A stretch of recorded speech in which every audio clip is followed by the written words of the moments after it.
Hi అండి, అందరికీ నమస్తే. నా పేరు గిరిజ, మీకు అందరికీ సురపరిచితమే.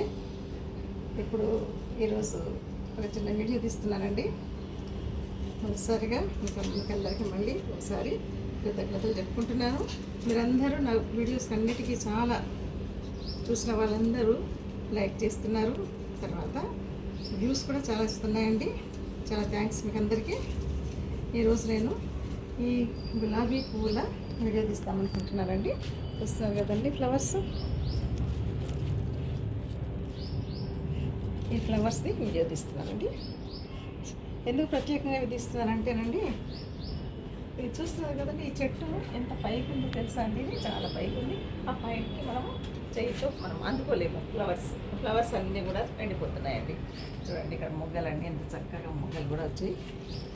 చూసారండి మొగ్గలు, ఇవన్నీ పైకి వెళ్ళిపోయాయి అనుకోండి, బాగా ఎండిపోతాయి అన్నమాట.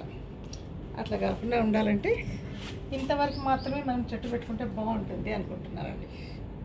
చూసారా, ఈ ఫ్లవర్స్ ఇంత చక్కగా వచ్చేదానికి కారణము మీకు ఒక కారణం ఉందండి, నేను చెప్తానండి. అది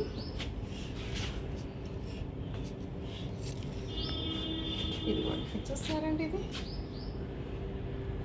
ఇదేంటో తెలుసా అండి, కాఫీ పొడి కషాయం అండి. ఇది చూడండి, చూస్తారండి కలర్, కాఫీ పొడి కషాయం. ఈ కషాయంతో దీంతోనే ఈ ఫ్లవర్స్కి ఇంత మంచి కలరు, లీవ్స్ అన్నీ ఇంత చక్కగా పచ్చగా, తర్వాత ఏ విధమైనటువంటి పురుగు కానీ ఏ విధమైనటువంటి చెదలు కానీ ఏమి లేకుండా చాలా ఆరోగ్యంగా పెరుగుతున్నాయండి. సో ఎందుకని ఇంతవరకు నేను దీన్ని కట్ చేసి చూపిస్తాను. కట్ చేసిన తర్వాత ఏం చేస్తానంటే,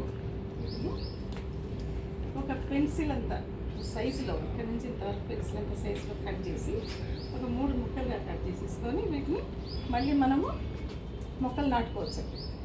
వరుసగా ఎట్లా నాటామనుకోండి, 3 ఈ విధంగా చెట్లు పెరుగుతాయండి. ఎలా ఉన్నాయండి ఈ చెట్లన్నీ మీరు చూస్తుంటే? చాలా బాగున్నాయి అనిపిస్తున్నాయా లేదా అండి? నాకు తెలిసి బాగున్నాయని అనుకుంటాను. ఈ ఎండిపోయిన ఆకులన్నీ ఇలా తీసేస్తానండి. తర్వాత ఈ ద్రావణాన్ని మొదట్లో కూడా వేయచ్చండి. ఇట్లా మొదట్లో కూడా ఈ విధంగా ఆకులపైన కూడా మనం వేసుకోవచ్చు.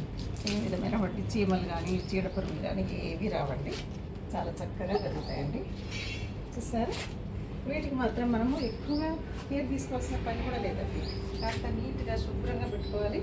దీని తర్వాత అప్పుడప్పుడు ఈ ఆకులు ఏమైనా కొంచెం ఎండిపోయిన ఆకులు మనం తీసేస్తూ ఉంటే ఇది చెట్టు కూడా చాలా హెల్తీగా పెరుగుతుంది.